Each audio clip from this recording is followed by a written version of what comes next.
സുൽത്താൻ സുലൈമാൻ ചേംബറിലേക്ക് എത്തിയപ്പോൾ ഹുറത്തിനെ physician പരിശോധിക്കുകയായിരുന്നു. Niger കാഫയും അവിടെ നിന്നിരുന്നു. സുൽത്താൻ ഹുറത്തിൻ്റെ അടുത്തേക്ക് ചെന്നപ്പോൾ എല്ലാവരും പുറത്തേക്കിറങ്ങി. ഹുറം, നിനക്ക് എങ്ങനെയുണ്ട്? ഇപ്പോൾ കുറവുണ്ട്. അങ്ങേൻ്റെ അടുത്തുണ്ടല്ലോ. അയാൾ അവളുടെ അടുത്ത് വന്ന് കിടന്നു. എല്ലാം ശരിയായിക്കൊള്ളും, വിഷമിക്കണ്ട. അവളുടെ കവിളിൽ തടവിക്കൊണ്ട് അയാൾ പറഞ്ഞു. നിന്റെ ഒരു തലമുടിയെ തൊടാൻ പോലും ഇനി ആരും വരില്ല. അങ്ങാണ് എൻ്റെ ആശ്വാസം. എന്നെ വിട്ട് എങ്ങോട്ടും പോകരുത്. അങ്ങടുത്തില്ലാത്തപ്പോൾ എനിക്ക് പ്രശ്നങ്ങളും അടിയും മാത്രമേ ഉള്ളൂ. സുലൈമാൻ അവളുടെ വാവൊത്തിപ്പിടിച്ചു. അതൊക്കെ കഴിഞ്ഞു. ഇനി ഞാനാണ് നിന്നെ പരിചരിക്കാൻ പോകുന്നത്. നിന്റെ സുന്ദരമായ മുഖം കൂടുതൽ സുന്ദരമായി തീരും. അവൾ അയാളെ നോക്കി പുഞ്ചിരിച്ചിട്ട് കണ്ണടയ്ക്കുന്നു. മാഹിദേവരാൻ വിഷമിച്ച് കരഞ്ഞുകൊണ്ടിരിക്കുകയായിരുന്നു. ഷേസാദ മുസ്തഫ വന്ന് കെട്ടിപ്പിടിക്കുന്നു. അവർ കരഞ്ഞുകൊണ്ട് അവനെ കെട്ടിപ്പിടിച്ച് നെറുകയിൽ മുത്തം വയ്ക്കുന്നു.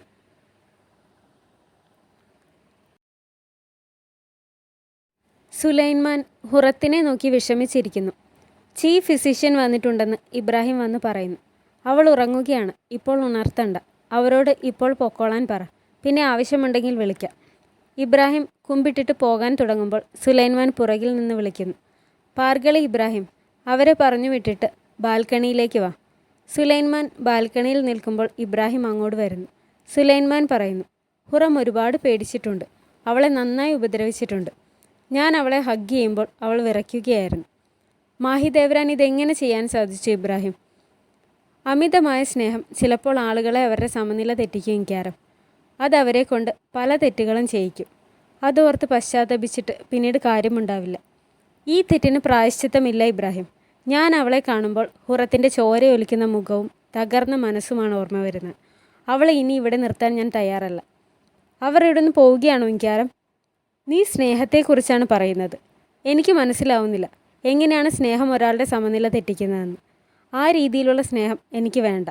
എനിക്ക് വേണ്ടത് പരസ്പരം ബഹുമാനിക്കുന്ന സ്നേഹമാണ്. സുലൈമാൻ, സുലൈമാൻ. ഹുറത്തിൻ്റെ വിളി കേട്ട സുലൈമാൻ പെട്ടെന്ന് പോകുന്നു. ഇബ്രാഹിം നിസ്സഹായനായി ചിന്തിച്ചു നിൽക്കുന്നു.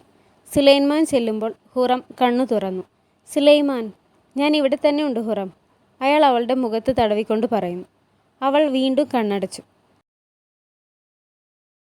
മാഹിദേവരാൻ സുൽത്താന അവരുടെ ചേംബറിൽ വിഷമിച്ചിരിക്കുന്നു. നിഗാർ കാഫയും പരിചാരകരും കൂടി ഹുറത്തിനെ എഴുന്നേൽപ്പിച്ചിരുത്തി ഭക്ഷണം കൊടുക്കുന്നു. നിഗാർ ആശ്വാസത്തോടെ അവളെ നോക്കി നിൽക്കുന്നു. സുഖം പ്രാപിച്ചു വരുന്ന ഹുറം എണീറ്റ് വന്ന് ബാൽക്കണിയിൽ നോക്കുമ്പോൾ അവിടെ സുൽത്താൻ സുലൈമാൻ ഇബ്രാഹിമിനോടൊപ്പം നിൽക്കുന്നത് കണ്ട് ഇഷ്ടപ്പെടാത്തതുപോലെ പോകുന്നു. അവർ യുദ്ധത്തിനുള്ള ഒരുക്കങ്ങളിലായിരുന്നു. ഹുറം ഹെറത്തിലേക്ക് തിരികെ എത്തുന്നു. അവളെ കണ്ടതും മരി ഓടി വന്ന് ചോദിക്കുന്നു, നീ വന്നോ? നിനക്ക് സുഖമില്ലായിരുന്നോ? ഇപ്പോൾ എങ്ങനെയുണ്ട്? ഞാനിപ്പോൾ ഓക്കെയാണ്. സുൽത്താൻ എന്നെ നന്നായി നോക്കി. അദ്ദേഹം എന്നെ സുഖപ്പെടുത്തി. ഹുറം അവിടെ ഇരുന്ന് പെണ്ണുങ്ങളെ നോക്കി പറഞ്ഞു. അവർ പുച്ഛത്തോടെ അവളെ നോക്കുന്നു. അദ്ദേഹം രാവും പകലും എൻ്റെ കൂടെ തന്നെ ഇരുന്നു. നിന്റെ ടർക്കിഷ് നന്നായിട്ടുണ്ട്. നീ നന്നായി സംസാരിക്കുന്നു, മരിയ പറഞ്ഞു. ഞാൻ സുൽത്താനോട് ഒരുപാട് സംസാരിച്ചു. അദ്ദേഹം എനിക്ക് നന്നായി പറഞ്ഞു തന്നു. നീ സുഖമായിരിക്കുന്നോ? എന്താണ് ഹെരത്തിലെ വിശേഷങ്ങൾ? മാഹിദേവരാൻ സുൽത്താന ഭയങ്കര സങ്കടത്തിലാണ്. എപ്പോഴും കരച്ചിലാണ്. അവർക്ക് അബോഷനായി. അവരുടെ കുഞ്ഞിനെ നഷ്ടപ്പെട്ടു. സുൽത്താൻ സുലൈമാൻ അവരോട് ഭയങ്കരമായി ദേഷ്യപ്പെട്ടു. നിന്നോട് അവർ ചെയ്തത് സുൽത്താൻ ഒട്ടും ഇഷ്ടമായിട്ടില്ല. ഇതേ സമയം മാഹിദേവരാൻ വാലിദ സുൽത്താനയോട് പറയുന്നു, ഇത്രയും ദിവസങ്ങൾ സുൽത്താൻ സുലൈമാൻ ഒരു പെണ്ണിനെ അദ്ദേഹത്തിൻ്റെ ചേംബറിൽ കിടത്തി കൂടെ ഇരുന്ന് പരിപാലിക്കുന്നു. അദ്ദേഹത്തിൻ്റെ ഈ പ്രവൃത്തി എന്നെ വളരെയേറെ വേദനിപ്പിക്കുന്നുണ്ട് വാലിദ. നിനക്കിപ്പോഴും ഈ കൊട്ടാരത്തിൽ ജീവിക്കാൻ സാധിക്കുന്നതിന് നന്ദി പറയും. ഒന്നും മിണ്ടാതിരുന്നു. എൻ്റെ മകൻ എന്നോട് പറഞ്ഞത് അവൻ ഇനി നിന്നെ കാണുക പോലും വേണ്ടെന്നാണ്. മാഹിദേവരാൻ അത് കേട്ട് കരയുന്നു. അവൻ്റെ ദേഷ്യം മാറാൻ സമയമെടുക്കും. ഇനി കംപ്ലയിൻസ് ഒന്നും പറഞ്ഞിരിക്കേണ്ട. നീ നിൻ്റെ മകനെ നന്നായി നോക്ക്. നന്നായി പ്രാർത്ഥിക്കുക. എന്തെങ്കിലുമൊക്കെ ചെയ്ത് സമയം കളയും. ക്ഷമ വേണം. ആ സ്ത്രീയാണ് അദ്ദേഹത്തെ ഇങ്ങനെ ആക്കിയത്. അവൾ എന്തോ കൂടോത്രം ചെയ്തിരിക്കുകയാണ് അദ്ദേഹത്തിന് മേൽ. അവളൊരു വിഷസർപ്പമാണ് വാലിദ. അവൾ നമ്മളെല്ലാവരെയും ഉപദ്രവിക്കും. ഇവളോട് ഇനി ഒന്നും പറഞ്ഞിട്ട് കാര്യമില്ല എന്ന രീതിയിൽ വാലിദ ദീർഘശ്വാസം എടുക്കുന്നു. നിർത്തിക്കോ. ഇനി എന്നെ ദേഷ്യം കയറ്റരുത്. നീ പോയി മുസ്തഫയെ നോക്ക്. നീ നിൻ്റെ ഇത്തരം പ്രവൃത്തികൾക്കിടയിൽ മുസ്തഫയെ പൂർണ്ണമായി മറന്നിരിക്കുകയാണ്. മാഹിദേവരൻ കരഞ്ഞുകൊണ്ട് തല താഴ്ത്തി. സുംബുൽ ഒരു പെട്ടിയുമായി ഹെരത്തിലേക്ക് വരുന്നു. ഹുറവും മരിയയും സംസാരിച്ചുകൊണ്ടിരിക്കുകയായിരുന്നു. ഹുറം, ഇൻക്യാരം നിനക്ക് വേണ്ടി ഒരു പെട്ടി നിറയെ സമ്മാനങ്ങൾ തന്നു വിട്ടിട്ടുണ്ട്. അവൾ ഓടിച്ചെന്നത് തുറന്നു നോക്കുന്നു. അതിൽ നിറയെ മനോഹരമായ ഡ്രസ്സുകളും ആഭരണങ്ങളുമായിരുന്നു. അവിടെ ഉണ്ടായിരുന്ന എല്ലാ പെണ്ണുങ്ങളും അതിനു ചുറ്റും കൂടി. അവൾ അത് കണ്ട് പെട്ടി അടച്ചു വെച്ചു. സുംബുൽ അവളെ നോക്കുന്നുണ്ടായിരുന്നു. ഈ പെട്ടി മുകളിൽ എൻ്റെ റൂമിലേക്ക് വയ്ക്കൂ, ഹുറം സുംബുലിനോട് പറയുന്നു. അങ്ങനെ ചെയ്യാൻ പറഞ്ഞിട്ട് സുംബുലാകെ പോകുന്നു. മരിയ, വാ നമുക്ക് നോക്കാം ഇങ്കാര എന്തൊക്കെ ഗിഫ്റ്റാണ് എനിക്ക് കൊടുത്തുവിട്ടിരിക്കുന്നതെന്ന്. അവൾ മരിയയും വിളിച്ചുകൊണ്ട് പോകുന്നു. സുലൈമാൻ അയാളുടെ ചേംബറിലിരുന്ന് ഷേസാദ് മുസ്തഫ അയാളോട് പറഞ്ഞത് ആലോചിക്കുന്നു. കുറച്ച് കല്ലുകൾ പിറക്കിയെടുത്ത് ഒരു കുഴിയിലിട്ടിട്ട് പറയുന്നു, ഇതെൻ്റെ ടെൻ്റാണ്. അതോർത്ത് അയാൾ അസ്വസ്ഥനാവുന്നുണ്ട്. ഇബ്രാഹിം അങ്ങോട്ട് കയറി വരുന്നു. ഇബ്രാഹിം, നമുക്ക് പോകാനുള്ള ഒരുക്കങ്ങളെല്ലാം ആയോ? എല്ലാം റെഡിയാണ് ഇങ്കാരം. ലോഹശാലയിൽ നിന്നും അറിയിപ്പ് വന്നിട്ടുണ്ട്. അവർ പീരങ്കി നിർമ്മാണം തീർത്തിട്ടുണ്ട്. 2 പീരങ്കികൾ ഇങ്ങോട്ട് അയച്ചിട്ടുമുണ്ട്. ഇബ്രാഹിം പറഞ്ഞു. വാ നമുക്ക് പോയി നോക്കാം. സുലൈമാൻ എഴുന്നേൽക്കുന്നു. നമ്മുടെ നീക്കങ്ങൾ അറിയാൻ ഇവിടെ ഒരുപാട് ചാരന്മാരുണ്ടാവും. എന്താണ് നമ്മുടെ അടുത്ത നീക്കം എന്നതിനെക്കുറിച്ച് ശത്രുക്കൾ ഭയത്തിലായിരിക്കും, സുലൈമാൻ പറയുന്നു. അവരെ കൊണ്ട് ഒന്നും അറിയാൻ സാധിക്കില്ല. നമ്മുടെ കപ്പലുകൾ പുറപ്പെട്ടതിന് ശേഷം മാത്രം അവർ അറിയും നമ്മുടെ കരുത്ത്. നമ്മൾ നമ്മുടെ വിജയ പതാക അവർക്ക് മുന്നിൽ ഉയർത്തുക തന്നെ ചെയ്യും ഇങ്കാരം, ഇബ്രാഹിം പറയുന്നു. ഹംഗറിയിൽ കിങ് ലൂയിസ് രണ്ടാമൻ ഒരു സ്ത്രീയോടൊപ്പം റൊമാൻറ്റിക്കായിരിക്കുകയായിരുന്നു. ഒരു സഹായി അങ്ങോട്ട് ചെല്ലുന്നു. ഞാൻ പറഞ്ഞിരുന്നില്ലേ എന്നെ ഡിസ്റ്റർബ് ചെയ്യരുതെന്ന്, കിങ് ലൂയിസ് പറയുന്നു. ക്ഷമിക്കണം മജസ്റ്റി, വെനിറ്റിയൻ അംബാസഡർ വളരെ പ്രധാനപ്പെട്ടൊരു മെസ്സേജ് അയച്ചിട്ടുണ്ട്. എന്താണ്? ഓട്ടോമാൻ സുൽത്താൻ യുദ്ധത്തിനുള്ള ഒരുക്കത്തിലാണ്. അവരെ കൊണ്ടൊന്നും ചെയ്യാൻ സാധിക്കില്ല.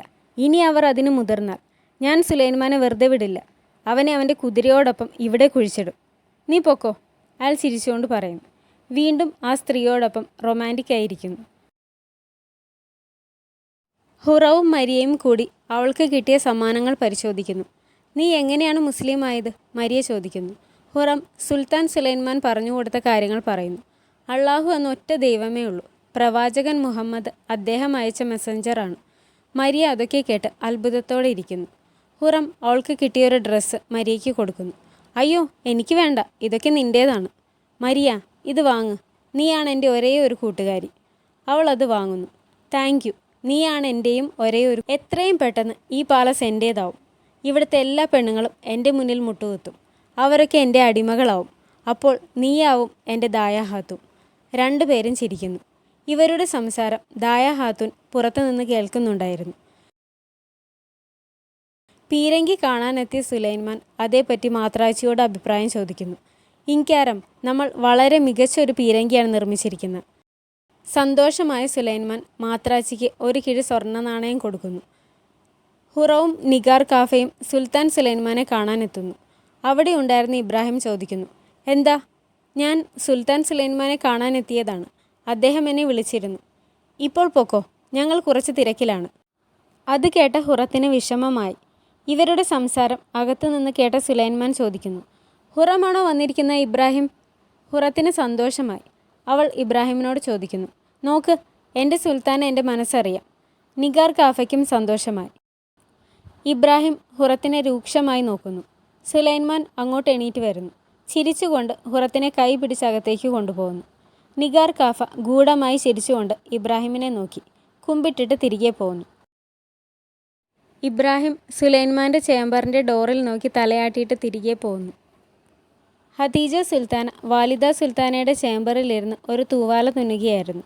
ഇബ്രാഹിമിനെ ആലോചിച്ചപ്പോൾ അവർക്ക് ചിരി വന്നു. വാലിദ സുൽത്താന അവിടേക്ക് കയറി വരുന്നു. കുറച്ച് ദിവസമായി നീ ഒറ്റയ്ക്കിരുന്ന് എന്തൊക്കെയോ ചിന്തിച്ചിരിക്കുകയാണ്. എനിക്കെല്ലാം മനസ്സിലായി. നിനക്ക് എന്തെങ്കിലും വിഷമമുണ്ടോ മോളെ? ഇല്ല, ഞാൻ ഓക്കെയാണ്. വാ, എൻ്റെ അടുത്ത് വന്നിരിക്കെ, എനിക്ക് നിന്നോട് കുറച്ച് കാര്യം പറയാനുണ്ട്. അവൾ അവരുടെ അടുത്ത് പോയിരുന്നു. അവളുടെ കയ്യിൽ പിടിച്ചുകൊണ്ട് വാലിദ സുൽത്താന പറയുന്നു. ഇത്ര ചെറിയ പ്രായത്തിൽ തന്നെ നീ ഒരു വിധവയായി. അതിന് നമുക്കൊന്നും ചെയ്യാനാവില്ല. പക്ഷേ ഇനി നീ ഇങ്ങനെ ഇരുന്നാൽ പോരാ. ഒരു കല്യാണം കഴിക്കണം. നീ ഇപ്പോഴും ചെറുപ്പമാണ്. നിനക്ക് കുട്ടികളുണ്ടാവും. പുതിയ ജീവിതം തുടങ്ങണം. സന്തോഷമായി ജീവിക്കണം.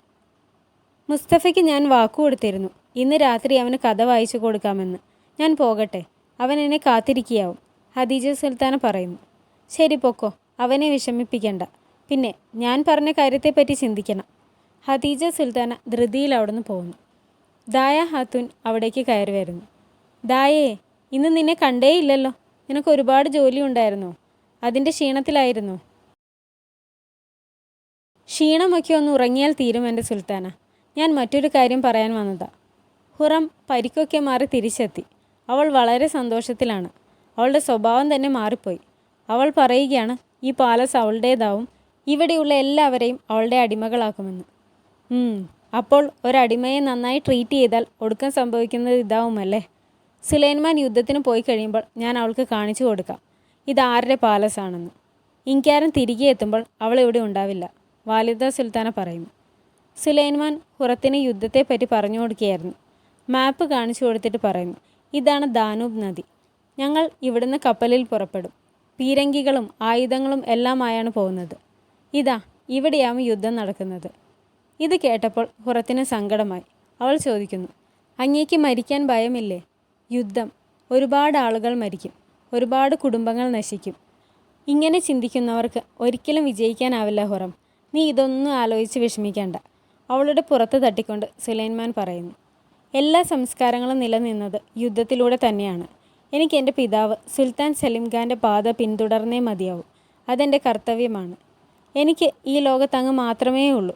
കുടുംബമില്ല, കൂട്ടുകാരില്ല. അങ്ങ് തിരികെ വന്നില്ലെങ്കിൽ മരിക്കുക മാത്രമേ മാർഗമുള്ളൂ. അയാളെ കെട്ടിപ്പിടിച്ചുകൊണ്ട് അവൾ പറഞ്ഞു. സുലൈമാനും അവളെ കെട്ടിപ്പിടിച്ചു. നന്നായി പ്രാർത്ഥിക്കൂ ഹുറം. ഇപ്പോൾ എൻ്റെ പ്രാർത്ഥനയിൽ ഞാൻ നിന്നെയും ഓർക്കാറുണ്ട്. ഷേസാദ് മുസ്തഫ പ്രാർത്ഥിക്കുന്നു, അള്ളാ എന്നോട് ക്ഷമിക്കണേ. എനിക്കൊരു സഹോദരനെയോ സഹോദരിയോ വേണ്ട എന്ന് പറഞ്ഞതുകൊണ്ട് അവർ എന്നെ വിട്ടുപോയി. ഇനി ഞാൻ ഒരിക്കലും അങ്ങനെ പറയില്ല. എനിക്ക് എൻ്റെ സഹോദരനെ തിരികെ വേണം. എൻ്റെ അമ്മയെ ഇനിയും കരയിക്കരുതേ. ഞാൻ കുഞ്ഞുവാവയെ സ്നേഹിച്ചോളാം.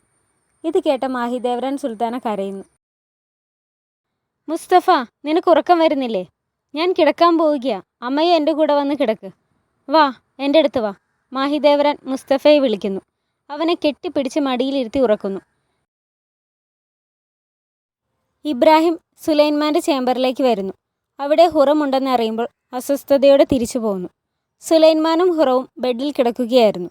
സുലൈമാൻ എണീറ്റ് പോകാൻ പോകുമ്പോൾ ഹുറം പുറകിൽ വന്ന് കെട്ടിപ്പിടിച്ചിട്ട് പറയുന്നു, ഇപ്പോൾ പോകല്ലേ. ഇബ്രാഹിം എന്നെ വെയിറ്റ് ചെയ്യുന്നുണ്ടാവും. ഞങ്ങൾക്ക് കുറച്ച് കാര്യങ്ങൾ ചെയ്യാനുണ്ട്. നീ ഇവിടെ കിടക്ക്. എനിക്ക് ഒറ്റയ്ക്ക് കിടക്കാൻ ഇഷ്ടമില്ല എന്ന് പറഞ്ഞ് അവൾ വീണ്ടും അയാളെ കെട്ടിപ്പിടിക്കുന്നു. എനിക്ക് ഒരുപാട് കാര്യങ്ങൾ ചെയ്യാനുണ്ട്, ഞാൻ പോട്ടെ. ഇബ്രാഹിമിൻ്റെ കൂടെ ഇരിക്കാനാണോ ഹുറത്തിൻ്റെ കൂടെ ഇരിക്കാനാണോ അങ്ങേക്ക് കൂടുതൽ ഇഷ്ടം? നിനക്ക് ഇബ്രാഹിമിനോട് അസൂയാണോ? അതെ, കാരണം അയാളാണ് എന്നേക്കാൾ കൂടുതൽ അങ്ങയെ കാണുന്നത്. എൻ്റെ സാഹചര്യങ്ങൾ മനസ്സിലാക്കി നിൽക്കുന്നതാവും നിനക്ക് നല്ലത് എന്ന് പറഞ്ഞ് സുലൈമാൻ എണീറ്റ് പോകുന്നു. അവൾ ഒന്നും പറയാനാവാതെ അവിടെ തന്നെ ഇരുന്നു. പീരിപ്പാഷ യുദ്ധത്തിനായി ചെയ്ത ഒരുക്കങ്ങളെപ്പറ്റി സുൽത്താൻ സുലൈമാനോട് വിവരിക്കുന്നു. ഇൻക്യാരം, ഫറദ് പാഷ ദമാസ്കസിൽ നിന്നും കെസേരിയിലേക്ക് എത്തിയിട്ടുണ്ട്. അദ്ദേഹം അവിടെ കുറച്ച് പട്ടാളക്കാരെ നിർത്തിയിട്ടുണ്ട്.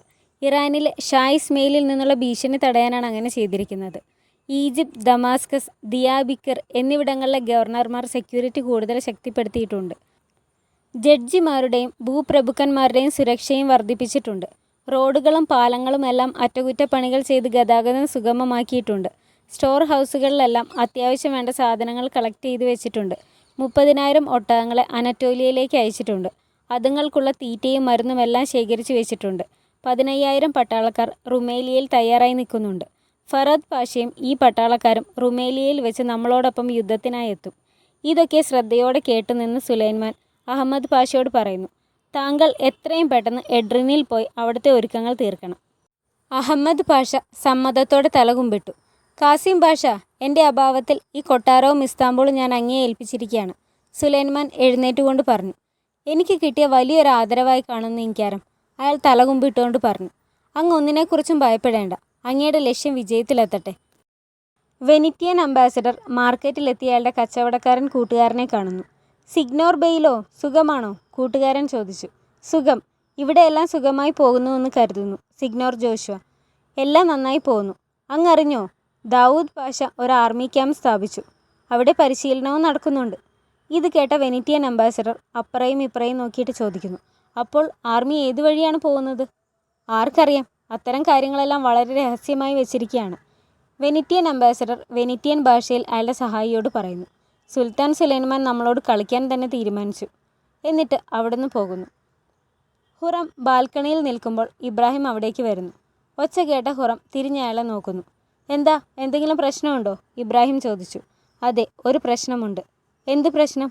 ഹുറം ഒന്നും മിണ്ടാതെ അയാളെ തന്നെ തറപ്പിച്ച് നോക്കുന്നു. ഞാനാണോ നിന്റെ പ്രശ്നം? ഇബ്രാഹിം ചോദിച്ചു. താങ്കൾ സുലൈമാനോടൊപ്പം ഒരുപാട് സമയം ചെലവഴിക്കുന്നു. അദ്ദേഹത്തിന് എന്നോടൊപ്പം ഇരിക്കാൻ സമയമില്ല. ഹുറം ഹാത്തൂൺ, ഞാൻ അദ്ദേഹത്തിൻ്റെ പ്രജയാണ്, അടിമയാണ്, സഹോദരനാണ്, സഖാവാണ്. നിനക്ക് മനസ്സിലായോ? ഇത് നിന്റെ ഓർമ്മയിലിരിക്കട്ടെ. നീ നിന്റെ സ്ഥാനം അറിഞ്ഞു പെരുമാറണം. ഹുറം ഒന്നും മിണ്ടാതെ അയാളെ തന്നെ രൂക്ഷമായി നോക്കുന്നു. ഇബ്രാഹിം പോയി കഴിഞ്ഞപ്പോൾ ദേഷ്യത്തോടെ ചിന്തിച്ചു നിൽക്കുന്നു. രാത്രി ഹുറം സുലൈമാൻ്റെ ചേംബറിലുണ്ടായിരുന്നു. സുലൈമാൻ അവിടേക്ക് എത്തുന്നു. ഹുറം, നീ എന്നെ കാത്തിരിക്കുകയായിരുന്നോ? അവൾ ഓടിച്ചെന്ന് അയാളെ കെട്ടിപ്പിടിച്ചിട്ട് കരഞ്ഞുകൊണ്ട് പറയുന്നു. ഞാൻ അങ്ങേ കാത്തിരിക്കുകയായിരുന്നു എൻ്റെ സുൽത്താനെ. എനിക്ക് ഉറങ്ങാനാവുന്നില്ല. കരയണ്ട, ഇങ്ങനെ എന്നെ വിഷമിപ്പിക്കല്ലേ ഹുറം. അയാൾ അവളുടെ നെറുകയിൽ ചുംബിക്കുന്നു. അങ്ങ് നാളെ പോവും, പിന്നെ എനിക്ക് മരിക്കുകയേ വഴിയുള്ളൂ. അങ്ങനെയൊന്നും ഉണ്ടാവില്ല ഹുറം. ഞാൻ ജീവനോടെ ഉള്ളിടത്തോളം കാലം നിനക്കൊന്നും ഉണ്ടാവില്ല. അയാൾ ഒരു പ്രണയ കവിത പാടുന്നു. അവസാനം ഞാൻ നിന്നെ കണ്ടു, എൻ്റെ ഹൃദയത്തിൻ്റെ പ്രണയമേ. ഇതൊരു കുറ്റമാണെങ്കിൽ എന്നെ കൊല്ലട്ടെ. എന്നെ ഈ പ്രണയത്തിൻ്റെ രക്തസാക്ഷിയാക്കാൻ ഞാൻ എന്നും അള്ളാഹുവിനോട് അപേക്ഷിക്കുന്നു. നിന്നെ എനിക്ക് തന്നതിന് അള്ളാഹുവിനോട് ഞാൻ നന്ദി പറയുന്നു. അയാൾ പ്രണയാർദ്രമായ കവിത പാടുന്നു. ഇത് മുഹിബിയുടെ കവിതയാണ്. അദ്ദേഹം ഏറ്റവും അധികം വേദനിച്ചത് അദ്ദേഹത്തിൻ്റെ പ്രണയത്തെ ഓർത്താണ്. അവർ പരസ്പരം നോക്കിയിട്ട് കെട്ടിപ്പിടിച്ച് ഉമ്മ വയ്ക്കുന്നു. ഇബ്രാഹിം ബാൽക്കണിയിൽ നിന്ന് വയലിൻ വായിക്കുന്നുണ്ടായിരുന്നു. ഖദീജ സുൽത്താന അയാളെ തന്നെ നോക്കിക്കൊണ്ട് അവരുടെ ബാൽക്കണിയിൽ നിന്നു. ഗുൽഫാം ഇബ്രാഹിമിൻ്റെ അടുത്തേക്ക് വരുന്നു. ഈ തൂവാല ഖദീജ സുൽത്താന തന്നുവിട്ടതാണ് എന്ന് പറഞ്ഞ് അയാളുടെ കയ്യിൽ കൊടുക്കുന്നു. ഖദീജ സുൽത്താനയോട് എൻ്റെ ഹൃദയം നിറഞ്ഞ നന്ദി അറിയിക്കണം. ഞാൻ തീർച്ചയായും വിജയിച്ച് മടങ്ങുമെന്ന് സുൽത്താനയോട് പറയണം. ഈ തൂവാല ഞാൻ എൻ്റെ ഹൃദയത്തിൽ ചേർത്ത് വയ്ക്കും. ഗുൽഫാം അവിടുന്ന് തിരികെ പോകുന്നു. ഇബ്രാഹിം അത് മണത്തുകൊണ്ട് താഴെ നിന്ന് ഖദീജ സുൽത്താനയെ നോക്കുന്നു. അവരും അയാളെ നോക്കി. പിറ്റേ ദിവസം നിസ്കരിച്ച ശേഷം സുലൈമാൻ യുദ്ധത്തിന് പോകാൻ ഒരുങ്ങുന്നു. അദ്ദേഹം മാർക്കറ്റിൽ നിന്ന് രക്ഷിച്ച എയൂബ് വന്ന് അദ്ദേഹത്തിനൊരു ഗ്ലാസ് വെള്ളം കൊടുക്കുന്നു. അത് വാങ്ങി കുടിച്ചിട്ട് അയാൾ അവനൊരു സിൽവർ ക്യൂബ് സമ്മാനിക്കുന്നു. 18 മെയ് 1521. പോകുന്നതിന് മുമ്പ് സുലൈമാൻ അയാളുടെ വീട്ടുകാരെയെല്ലാം കാണാനെത്തുന്നു. വാലിദ സുൽത്താനയുടെ കൈമുത്തുന്നു. നിന്നെ അള്ളാഹു രക്ഷിക്കട്ടെ, വിജയിച്ച് തിരിച്ചു വരൂ, വാലിദ സുൽത്താന പറഞ്ഞു. ഞാൻ എൻ്റെ പിതാവിൻ്റെ കുഴിമാടത്തിൽ പോയി പ്രാർത്ഥിച്ച് ഇഷ്ടികയും വെച്ചിട്ടേ പോകൂ. ശേഷം അനിയത്തി ഖദീജ സുൽത്താനയുടെ അടുത്തേക്ക് ചെന്ന് കൈനീട്ടുന്നു. അവർ അയാളുടെ കയ്യിൽ ചുംബിച്ചു. മാഹിദേവ്രാൻ സുൽത്താനയെ അവഗണിച്ചുകൊണ്ട് മുന്നോട്ട് പോയി മുസ്തഫയെ എടുക്കുന്നു. ഞാൻ അവരുടെ എല്ലാം തലവെട്ടിക്കൊണ്ടുവന്ന് ബാബയുടെ മുന്നിൽ വയ്ക്കാം, മുസ്തഫ പറഞ്ഞു. തീർച്ചയായും, അങ്ങനെ ഒരു ദിവസം വരാൻ അള്ളാഹു അനുഗ്രഹിക്കട്ടെ, സുലൈമാൻ മുസ്തഫയെ ഉമ്മ വെച്ചുകൊണ്ട് പറഞ്ഞു. നമ്മൾ ഒരുമിച്ച് നിന്ന് ഒരുപാട് വിജയങ്ങൾ നേടും. മടി പിടിക്കാതെ സ്കൂളിൽ പോയി നന്നായി പഠിക്കണം കേട്ടോ. ബാബ, സ്കൂളിൽ പോകാൻ മാത്രം എന്നോട് പറയല്ലേ. മാഹിദേവ്രാൻ വിഷമത്തോടെ അവിടെ നിന്നു. സുലൈമാൻ അവളെ ഒന്ന് നോക്കുക പോലും ചെയ്തില്ല. ചടങ്ങുകൾ തുടങ്ങാൻ സമയമായി, വാലിദ സുൽത്താന പറഞ്ഞു. എല്ലാവരും നന്നായി പ്രാർത്ഥിക്കണമെന്ന് പറഞ്ഞ് സുലൈമാൻ പോകുന്നു. സുലൈമാൻ മാഹിദേവ്രാനെ അവഗണിക്കുന്നത് കണ്ട വാലിദ സുൽത്താനയ്ക്കും വിഷമമായി. ഇബ്രാഹിമും പാഷമാരും സുൽത്താൻ സുലൈമാനെ വെയിറ്റ് ചെയ്ത് നിൽക്കുകയായിരുന്നു. സുൽത്താൻ സുലൈമാൻ ഖാൻ എഴുന്നള്ളുന്നു എന്ന് വിളിച്ചു പറയുന്നത് കേട്ടപ്പോൾ എല്ലാവരും തലകുമ്പിട്ട് നിന്നു. സുൽത്താൻ അവിടേക്ക് വരുന്നു. എല്ലാവരെയും ഒന്ന് നോക്കിയ ശേഷം സുലൈമാൻ മുന്നോട്ട് നടന്നു. അവർ അയാളെ അനുഗമിച്ചു. ഗേറ്റിന് വെളിയിൽ യാത്രയയപ്പിന് ധാരാളം പേർ കാത്തു നിന്നിരുന്നു.